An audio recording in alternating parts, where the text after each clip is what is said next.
Annissa here with Firehouse Education, and you guessed it, this week's Ask Annissa video call-up. And this week, we have such a good question that came into me via text. And the text that I got was from Tracy, and here's what she said. Annissa, love your videos. Thank you so much for doing what you do for the industry. Oh, you're welcome, Tracy. I'm glad you appreciate them and like them. How do you keep consistency on your jobs, especially when your clients or homeowners talk to multiple people on your staff and get different answers? As you can tell, I am having this problem currently in my company and want to know how you handle that. Well, here's the big answer, Tracy.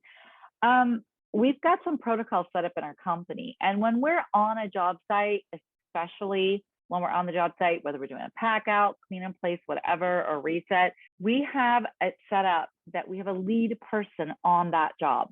That lead person is the only person we want our homeowner talking to. So what we do is the rest of the staff is directed to, if the homeowner comes to you and asks you questions, then we take the homeowner and say, let me get you over to so-and-so, and that way she can answer or he can answer all your questions for you. And we direct our client to the lead person on the job. That way our client is only getting answers and direction from one person. So we don't have things lost in translation, if you will.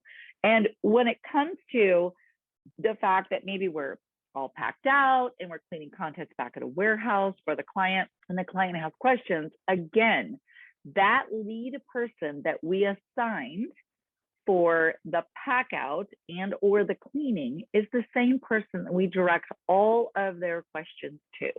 All right. Now that person may not have all of the answers to the questions, and that's okay.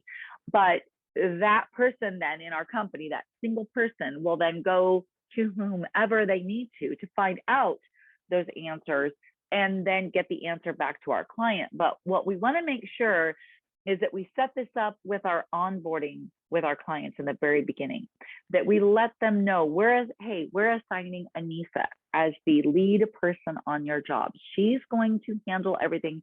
Everything's going to flow through her. So any questions that you have or any concerns, we want to be sure that we direct you to Annissa. Here's her email and here's her contact phone number. Okay, so our clients feel confident and comfortable that they have a solid person to connect with and ask their questions or voice their concerns.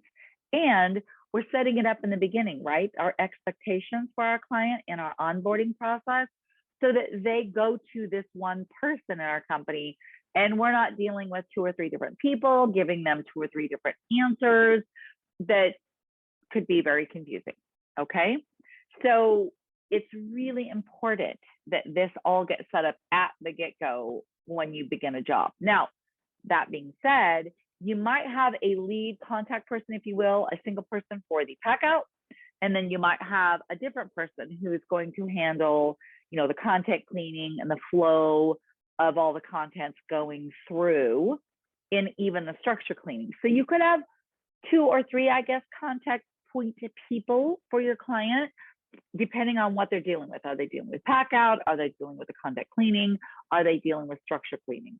But make sure your client's aware of who those are, and make sure that your other staff members are aware of how to handle that, so that they don't shut the client down if they ask questions, but they help direct them to the correct person, so that we're keeping consistency and having follow through throughout our company and on every single job.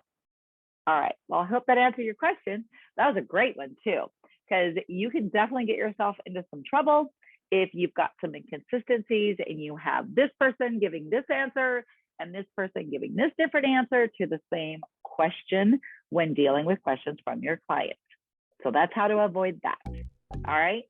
Okay, well, again, thank you for the question. Please send them to me, Annissa at firehouseeducation.com, so that I can feature you on next week's Ask Annissa video call.